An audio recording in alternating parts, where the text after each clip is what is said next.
Salut, aujourd'hui on est chez Puzzle Vidéo à l'invitation de Clovis. Moi je suis Greg et puis on est avec l'équipe du Repère pour tester le Ronin S. Moi j'aime bien les gimbals, je connais ça assez bien, j'en fais depuis longtemps, y compris en drone ou portée. Et je connais pas le Ronin S et j'ai hâte de le découvrir.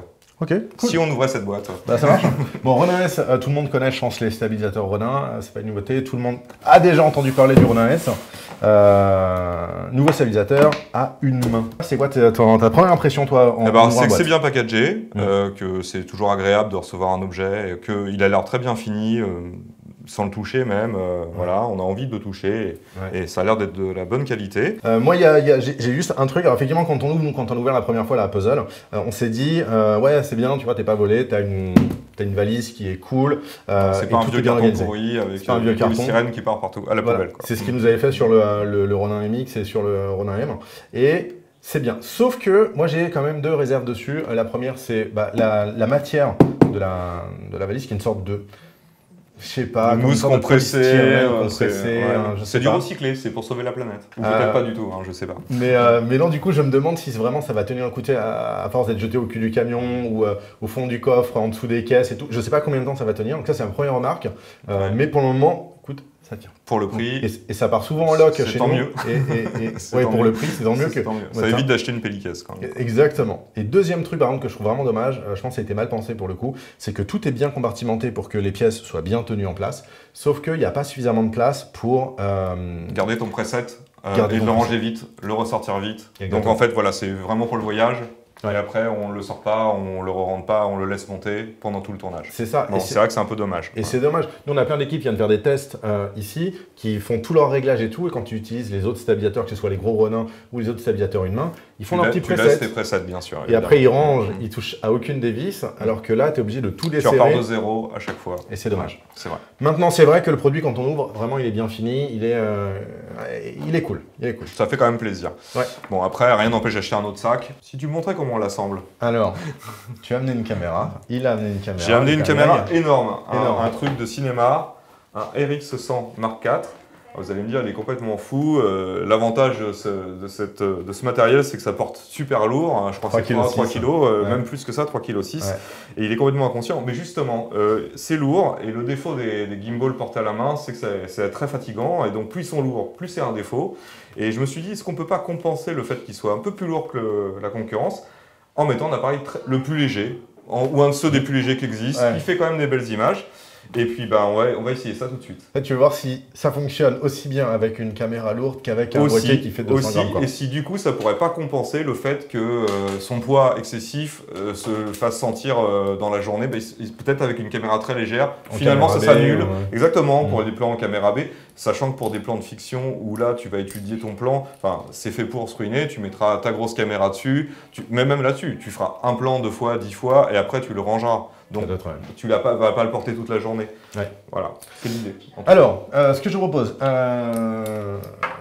on va se le monter.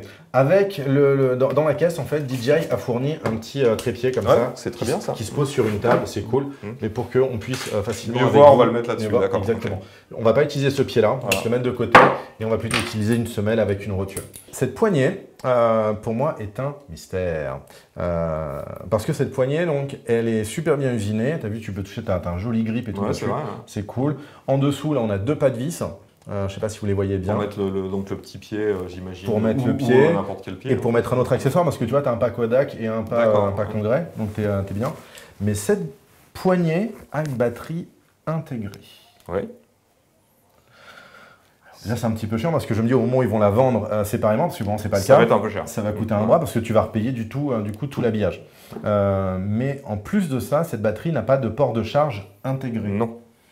Alors j'ai vu qu'ils avaient un petit accessoire qui allait se clipper dessus pour pouvoir recharger plusieurs poignées, mais ça coûtera sans doute un bras et demi. Mais c'est pas forcément grave. Tu as vu, donc la poignée, elle est un petit peu ergonomique. Alors ils t'ont fait une trace ici là pour le doigt, l'ergonomie. Je trouve qu'on en a bien dans la poignée. Plutôt qualitatif. Oui, carrément. Plutôt prometteur. Tu sens que c'est solide quoi. En bas ici, tu as un niveau de charge en fait pour ta batterie. Alors la batterie s'allume et s'éteint.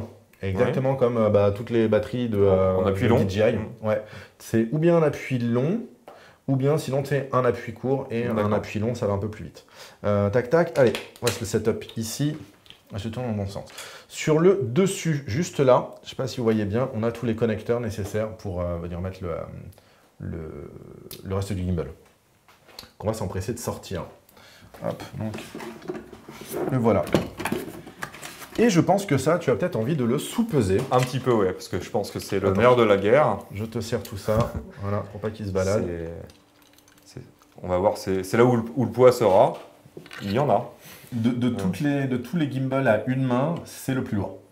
Alors en fait, c'est clair que dans les gimbals à deux mains, on n'a pas tout le poids de 3 moteurs dans une main. Donc voilà, mais là, c'est une belle pièce d'orfèvrerie quand même. Hein. C'est bien foutu, c'est bien usiné et on sent qu'on paye de la qualité. Après, on va peut-être aussi payer un peu nos épaules et nos avant-bras, surtout peut-être, pendant les tournages. Mais pour l'instant, bon. C'est jouable, je te laisse officier. Ça marche. On a ici sur le côté une petite gâchette qui va venir bloquer le système en place. D'accord. Donc tu vois, ça coulisse à la manière d'une attache rapide. Et après, là sur le côté, hop, je vais vous montrer. Sur le côté ici, tu viens le verrouiller et ça y est, ça tient bien. Donc effectivement, l'objet, quand tu le prends comme ça, il est cool. Hein. Franchement, on va pas se mentir. Hein. Qualitativement, c'est vraiment impressionnant plutôt. Voilà, après... On commence à se douter que ça va être lourd quand même. Voilà, on est de retour avec le RX100 sur sa semelle DJI pour le coup. DJI. Alors, c'est pas que DJI, parce que cette semelle a le même profilé que les semelles 501 de chez Manfrotto. Ouais. Et ça, c'est comme ça que nous le vendent DJI. Or, en vérité, tu peux mettre cette semelle sur ton pied Manfrotto. D'accord, c'est déjà une bonne nouvelle, mais pas l'inverse. Voilà, mais tu peux pas mettre les Manfrotto. Là, si tu perds cette semelle, tu peux pas utiliser n'importe quelle semelle du commerce. Il faut que tu rachètes une semelle chez DJI. Ils sont forts chez DJI. Ils sont super forts. Il y a un problème de profilé à la con dedans. C'est des champions. Ils ont joué sur 1,5 mm. C'est magnifique. On la met? Ouais. Alors je te laisse faire peut-être. Ça marche. Donc ça rentre par l'arrière Ce qui est plutôt une très bonne idée parce que c'est plus pratique. Voilà, on a la gâchette de serrage qui se trouve là. D'accord. Après maintenant l'équilibrage il est comme pour tous les autres gimbals. On va se le faire rapidement. Mais en gros il y a 4 étapes d'équilibrage. Je pense que toi qui manipules les gimbals tu les connais très bien. Premier niveau d'équilibrage, on a envie que la caméra reste vers le haut tout le temps. Pour ça, on va desserrer cette petite vis qui se trouve sur le côté là. Tiens, je vais montrer ici. Là, et on va pouvoir en fait monter ou descendre notre boîtier. Comme la caméra ici est très légère, on va monter au maximum et on veut que ça reste dans cette position là. Raté. C'est raté. Donc là en fait on a un vrai problème. Il faut remettre un contrepoids. Alors il faudrait mettre plus de poids et plus de poids vers le haut. Ce qui se passe c'est que clairement on voit que pour les petites caméras, DJI n'a pas forcément pensé à tout vu que la caméra descend. Maintenant il est possible que j'ai une petite rallonge. Une petite semelle supplémentaire. Parce que ce qu'on va chercher à faire, c'est surélever légèrement la caméra pour augmenter un petit peu le centre de gravité. Ce qu'il propose, c'est cette petite semelle supplémentaire. Avec cette petite semelle, vous allez pouvoir monter des caméras très légères et du coup les rehausser. Donc ça, c'est ce qu'on va faire en direct. On revient dans une seconde. Pas super dans l'axe. C'est pas très grave. Voilà. C'est toujours pas assez haut. Alors le problème, c'est que même avec la petite plaque DJI pour surélever le RX100, eh bien, ce n'est pas vraiment équilibrable du tout. Alors, et il t'en faut beaucoup. Il m'en faudrait beaucoup. Alors on pourrait y arriver en prenant beaucoup de temps, mais on rajouterait soit beaucoup de poids sur la semelle, ce qui ruinerait totalement l'intérêt de mettre une caméra légère pour porter quand même du lourd juste en contrepoids, soit trouver des astuces pour déporter le centre de gravité, ce qui est quand même compliqué, on a autre chose à faire. Malgré tout, ça marche, hein, c'est fonctionnel, c'est mal équilibré. Très mal équilibré. Mais c'est pas complètement fou de penser qu'on pourra l'utiliser. Hein. Ouais, les moteurs du Ronin qu'on pense bien, c'est là où tu vois vraiment leur force. Après, ça veut dire qu'on va taper plus vite dans les limites du moteur. On va se retrouver très rapidement avec des micro-vibrations, notamment sur les appuis au sol de tes pieds, tu vois. Je le vois un petit peu quand je rentre des contraintes, ça se sent un peu... Bon, c'est pas inutilisable, c'est utilisable, mais du coup, quand même, l'intérêt de prendre une caméra légère en disant « Ah ah, je porte donc un poids contenu de l'ensemble est quand même un petit peu annulé. Ouais. Et ça fait que c'est quand même très lourd. Je le sens là, c'est lourd. Donc autant mettre une grosse caméra dessus, quitte à avoir mal, autant savoir pourquoi. Alors en grosse caméra, je propose une caméra pas trop lourde, quand même légère mais petit gabarit. Qu'est-ce que t'as? Ah, tu m'avais même pas vu la préparer.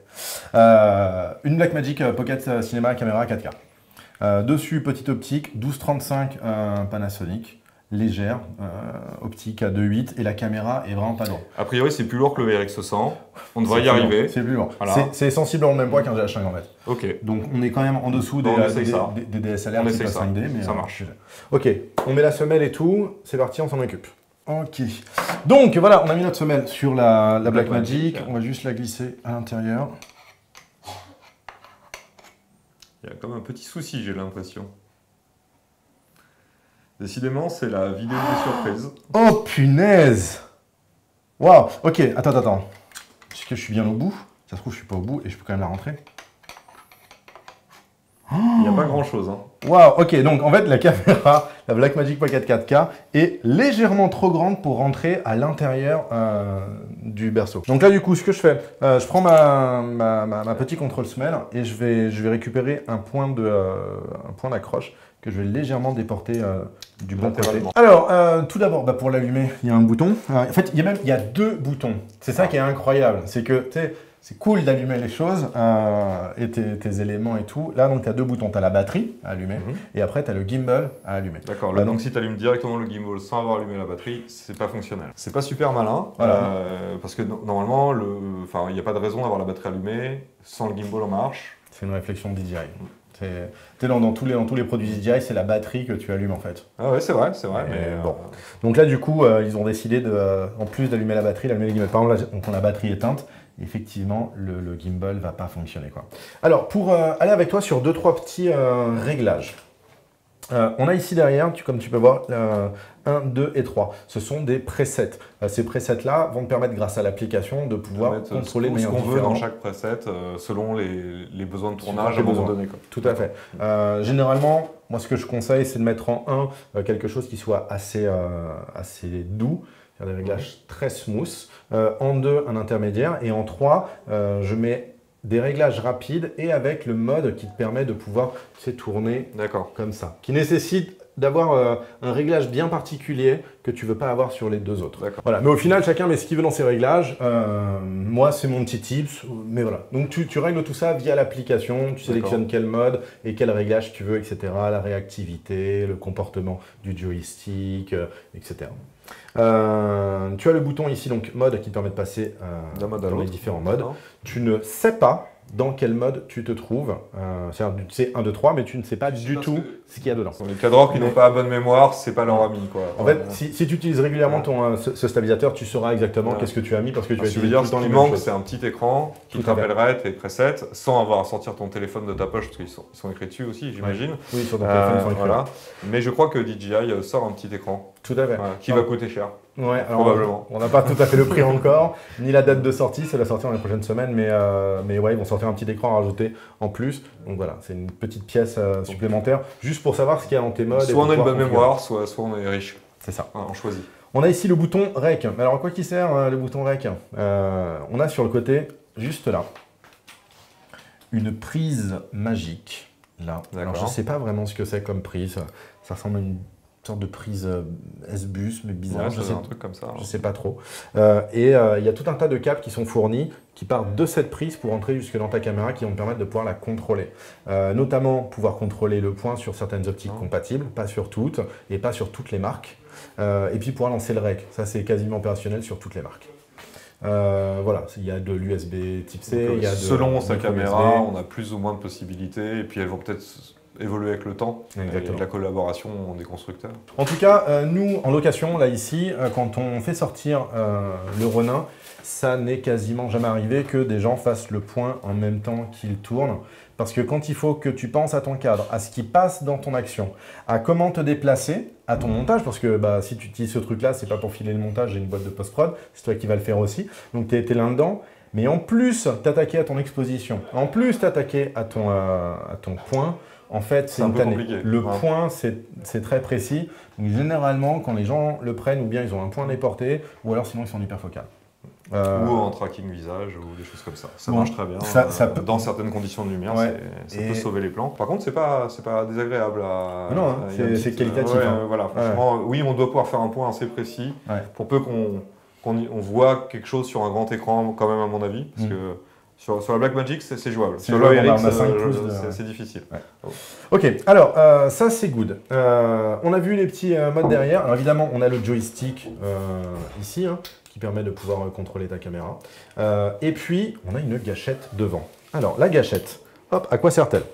Grâce à cette gâchette, vous allez pouvoir déjà bloquer le Ronin dans un axe. Si tu restes appuyé sur la gâchette, le Ronin hop, reste axé dans une direction. Et également ta gâchette te permet de pouvoir, lorsque tu es un petit peu perdu, reset. Tu réinitialises totalement les axes du Ronin S. Pour ça, tu donnes 2 coups. Et il se remet en config initial. Tout à fait. Si tu appuies 3 fois, mode selfie, beau gosse, tout ça, youtubeur. Okay. Sauf qu'évidemment, si tu veux être en mode comme ça, eh ben, tu as intérêt à avoir un bras costaud, parce que voilà, tu peux pas rester très longtemps. Fais voir combien ça pèse avec la Blackmagic. Vas-y. Parce que tout à l'heure, j'ai fait avec le RX100, on a vu que c'était un échec. Alors pour le coup, c'est lourd, mais comme c'est bien équilibré, c'est pas beaucoup plus désagréable finalement qu'avec le RX où il y avait... Mais c'est lourd quand même. Hein. Tu as le grip, hein, tu sens le grip, il est agréable quand même ce grip dans la main. C'est lourd. C'est lourd, mais ça marche. Greg, je te propose juste un truc, si tu veux bien. Je veux bien. J'aimerais bien, tu sais, te montrer le plan, tu sais, dont tout le monde parle, le plan où tu... Emblématique où la caméra tourne sur un axe improbable. Ouais, voilà. Très difficile à réaliser. Normalement. Voilà. Bon, là, je ne sais pas si on le fera encore dans 3 mois parce qu'il va tellement être lavé et relavé que... C'est possible que ça lasse un petit peu, mais on achète ça, on l'essaye. On a envie d'essayer. Alors, essayons. Alors, je t'explique. Reste appuyé sur ta gâchette. Ouais. Et ensuite, tu penches ton truc en avant. Comme ceci. Top, voilà, avec le manche parallèle au sol. C'est bon, t'es bien parallèle. Autant que je peux voir, comme ça, voilà, ici. Tu peux tirer un peu sur les bras déjà. Tu peux lâcher ta gâchette. Et maintenant, avec le joystick, tu vas à droite ou à gauche. Comme ceci. Ouais. Tu vois le délire, qu'est-ce que t'en penses? J'en pense que c'est cool. Ouais. J'en pense que je commence à avoir un petit peu mal au bras et j'ai mis les deux. Oui, ça tire les bras en fait. Et là, pour le coup, tu as une caméra qui en plus n'est pas très loin. J'aimerais bien qu'on teste ça en extérieur si tu veux. Qu'on se fasse 2-3 petits plans. Peut-être avec cette cam, peut-être avec une cam plus lourde après. On va déjà essayer avec celle-là et puis on verra si on a le temps de faire d'autres tests. Ça marche. Super.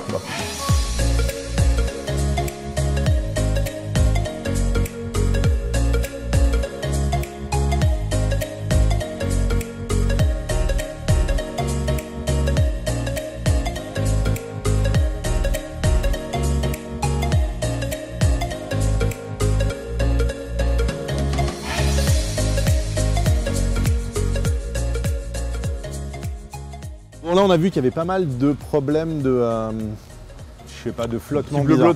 Ça bleu-blotte. Ça bleu-blotte. Donc, ce qu'on va faire, c'est qu'on va lancer un autotune sur l'application. Pour ça, je suis dans l'application Ronin. Et puis, après m'être connecté, je vais lancer juste un autotune. Hop, je le valide. Là, les moteurs, maintenant, vont vibrer de manière à établir à quelle puissance est-ce qu'ils doivent se mettre. Évidemment, quand vous faites ça, il faut que vous soyez absolument stable. Vous ne pouvez pas avoir le stabilisateur dans votre main. Il faut qu'il soit posé quelque part. Si c'est sur une table, assurez-vous que personne ne touche à la table, qu'il n'y ait pas de vibration pour ne pas interférer avec ses réglages à lui. Alors là, on entend très peu, mais il a fait énormément de bruit, de petits grincements. Et puis voilà, il m'a trouvé mes settings. Et là, normalement, on devrait avoir des moteurs qui sont optimisés pour la Blackmagic Pocket Cinema Camera avec le 1235. Et on va refaire le test. On fait le même plan? Ça marche, exactement le même.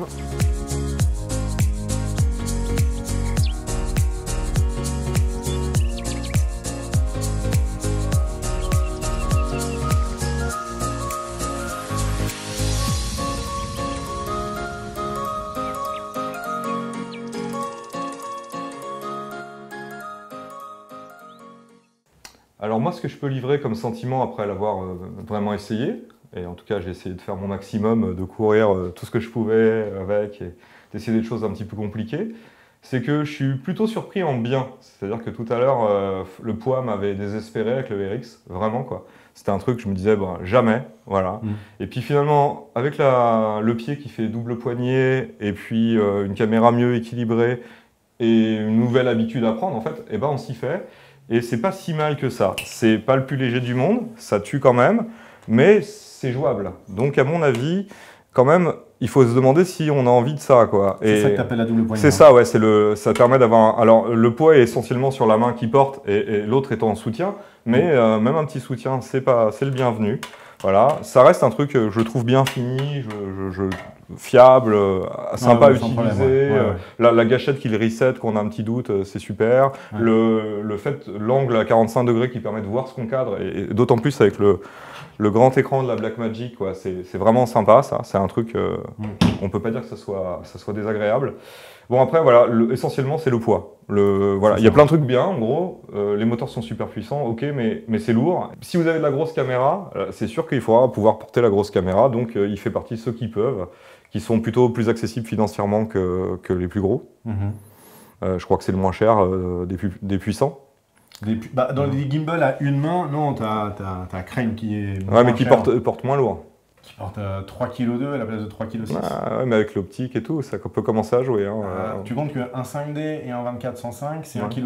Non, mais moi je parle de grosse caméra. Pour moi, le 5D, c'est pas une grosse caméra. Le problème, c'est que grosse caméra là-dessus, quand on parle de grosse caméra, pour moi, je pensais de la RED, ça peut porter de la RED, tu vois. Mais juste ton câble pour retour écran, ton câble pour l'alimentation, fait que du coup ton gimbal il est useless, il a plus d'intérêt parce que tu as des câbles qui partent de partout, qui se prennent dans les moteurs derrière et tout. Et l'optique que tu vas mettre devant, pour pouvoir équilibrer, l'optique que tu vas mettre devant, elle va forcément être toute petite, pas de follow focus HF, ou alors des configurations extrêmement compliquées. Ouais. C'est 3,2 kg, 3,6 kg, c'est bien, mais pour un stabilisateur d'une main, je vois pas l'intérêt. Si tu en as des besoins ponctuels et que tu as une grosse caméra, moi j'en vois, hein. C'est-à-dire que tu en as besoin tous les 4 matins, tu te dis elle peut le faire, je vais me tuer un petit peu le dos, mais j'ai 4 plans à faire dans la journée. Je prends ma C300 Mark II, je l'équilibre comme je peux, effectivement je vais avoir des galères avec les câbles pour le retour et tout ça, mais c'est pas impossible, on va dire. Et du coup, peut-être si j'ai 2 cams, j'ai un GH5 par ailleurs, je sais pas, du coup c'est un truc qui pourra me servir pour les deux, pour un investissement assez modique, et c'est là où dès qu'on va rentrer dans du Ronin, du vrai Ronin, du Ronin 2, j'en parle même pas, ça va être un peu plus cher, un peu plus encombrant au quotidien, donc ça peut être un choix qui peut se défendre, ça, ou alors si on a vraiment besoin de moteurs super coupleux, parce qu'on fait des travelling bagnoles, des choses qui vont prendre vraiment des jets, et là sur le marché il fait partie à peu près des meilleurs pour résister à ça, pour pas que le vent il vous plaque votre optique sur un travelling bagnole. Ça peut être un plus, ça peut être intéressant. En revanche, à mon avis, c'est vrai que si on fait du mariage ou des trucs où on va rester super longtemps avec un gimbal à la main sans trop savoir où on va dans la journée, on va pas tenir très très longtemps. Voilà, c'est mon avis en tout cas. Moi, pour mon avis, c'est une belle bête, on va pas se mentir. Non, c'est beau. On est entre potes, alors, la vérité. Je souligne qu'il n'est pas éteint. On s'est fait avoir, on a éteint en haut et pas la batterie. Donc, heureusement qu'elle dure 12 heures. Voilà. Pour moi, voilà, le truc il est bien fini, les moteurs sont puissants, c'est super cool. Pour moi, il y a 2 gros intérêts. La puissance des moteurs, on ne va pas en revenir. Et puis l'axe derrière ici qui est dégagé donc à 45 degrés, ce qui permet de voir la caméra. C'est vraiment cool ça. C'est pas le seul à le proposer. C'est vrai.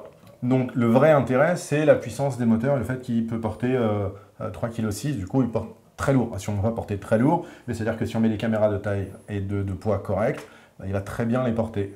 Voilà. Maintenant, ceci étant dit, il y a pas mal de défauts selon moi qui n'en fait pas du tout le gimbal providentiel. Donc on ne va pas revenir sur le poids. Disons qu'il fait, plus de 400 grammes de plus que le Crane 2 qui était déjà lourd, et il fait quasiment 1 kg de plus, à peu de choses près, que le Crane 1. Quand on tourne avec des mirrorless, comme des hybrides, comme le GH5, etc., le Crane 1, il fait 900 grammes, hein, et il est très fiable, c'est très bien. Donc du coup, pour moi, il n'y a pas trop d'intérêt à ce moment-là. Les moteurs très puissants, on ne va pas y revenir, il n'y a pas de souci. Mais le poids, le fait que la batterie elle est intégrée là-dedans, 12 heures d'autonomie, c'est énorme 12 heures. 12 heures, ça permet de tourner très longtemps, c'est cool. Sauf si on oublie de l'éteindre. Sauf si tu oublies de l'éteindre. Sauf si tu veux tourner 2 jours d'affilée. Sauf si tu oublies de la recharger. Et qu'est-ce qui se passe dans un de ces cas-là? Tu te retrouves à midi, tu n'as plus de batterie là-dedans. Tu peux pas recharger ta batterie en externe. Le seul moyen de pouvoir charger la batterie, c'est de brancher le gimbal, de mettre le haut du gimbal, et sur la nacelle, il y a une prise USB-C avec le chargeur. Ça, je suis d'accord avec toi, c'est un vrai défaut de conception, mais je me demande si c'est un vrai défaut de conception dans le sens où DJI prévoit un chargeur pour charger des batteries séparées, et que on te dit d'entrée de jeu, ceux qui ont des gros besoins, on va les faire payer. Il n'y a pas d'écran. Et mine de rien, c'est contraignant. Alors, oui, ils vont sortir, pareil, dans longtemps, un truc pour contrer ça et améliorer ce problème. Ok, soit. Mais en attendant, ils n'en ont pas. Qu'est-ce que je voulais dire d'autre? La manière de le ranger, on en a parlé tout à l'heure. Quand tu le ranges et que tu es obligé de tout casser, pas si pratique. Tu as une config, genre tu as une caméra, puis ceux qui vont se l'acheter, c'est pas forcément ceux qui ont 12 000 caméras non plus, tu vois, parce que sinon tu peux partir sur des systèmes un petit peu plus gros, parce que tu as des caméras plus grosses, pas forcément beaucoup plus lourds, hein, parce que lui, il fait 200 ou 300 grammes de moins que le Ronin M. Il porte le même poids que le Ronin M, donc en gros, c'est un Ronin M qu'on tient à une main, quoi. C'est vrai, avec je crois des moteurs quand même moins performants sur le Ronin M. Ouais. Sur les grosses caméras, ça. En tout cas, sur un, il y a les prises d'ITAP qui te permettent de pouvoir brancher un follow focus sans fil, qui permettent de pouvoir brancher un retour vidéo sans fil, de le tenir à deux mains, de pouvoir l'accrocher sans problème sur une grue, d'avoir un easy rig ou un support pour pouvoir le porter. C'est le même poids, sauf que là, évidemment, tout ça, ça n'est pas possible avec celui-ci. Donc pour moi, il y a des défauts. C'est pas une mauvaise bête, c'est juste que pour moi, c'est pas le truc providentiel. Il y a quelque chose que j'ai remarqué qui, moi, me dérange beaucoup, c'est que les moteurs étant puissants, lorsque tu fais des mouvements rapides par moment, les moteurs se réalignent et font du coup un mouvement brusque. Ils viennent te ruiner ton plan, quoi, en résumé. C'est que genre, les mouvements sont smooth, et puis à un moment donné, tu sais pas pourquoi, tu fais un pan un petit peu, je sais pas, tu es en train de marcher ou de courir, un pan, ton poignet se casse un petit peu plus que de raison, et là, d'un coup, les moteurs, bam, ils te suivent au poil. Alors, ça a l'air d'être un truc super. En vérité, ça linéarise pas assez pour moi le rattrapage de mouvement et du coup ça se voit, ça fait des mouvements qui sont un petit peu nerveux. Le fait que, on n'en a pas parlé, mais le fait que quand on veut le retourner, c'est un petit peu... Il faut l'étendre. Il vaut mieux couper les moteurs pour pouvoir le mettre en low mode. Et puis le rallumer par la suite. J'ai essayé tout à l'heure, c'est vrai que c'était galère. C'est vraiment... Alors il y a un mode pour couper les moteurs. C'est pas un grave défaut, ça. C'est pas un grave défaut. Le poids, la poignée, c'est des vrais défauts. Ça c'est sûr. Ouais. Ça, on peut pas. Après, le fait que les moteurs soient puissants, c'est pas un défaut si on a une grosse caméra, et c'est un défaut si on a des caméras qui nécessitent pas des moteurs puissants, c'est sûr. Si on a des caméras légères, la réactivité des moteurs, pour moi, elle coupe un petit peu cet effet de fluidité que tu voudrais avoir. Donc du coup, tu es obligé d'avoir des moteurs qui sont moins puissants, tu mets un peu moins de jus, et du coup, tu rattrapes ça. Alors quel est l'intérêt d'avoir... Alors oui, évidemment, tu veux mettre, je sais pas, une petite FS5, une EVA One dessus, et c'est ta caméra, tu veux ça, très bien. Tu as une caméra qui fait 2 kg avec l'optique 2,5 kg, 2,6 kg, un tout petit peu équipé.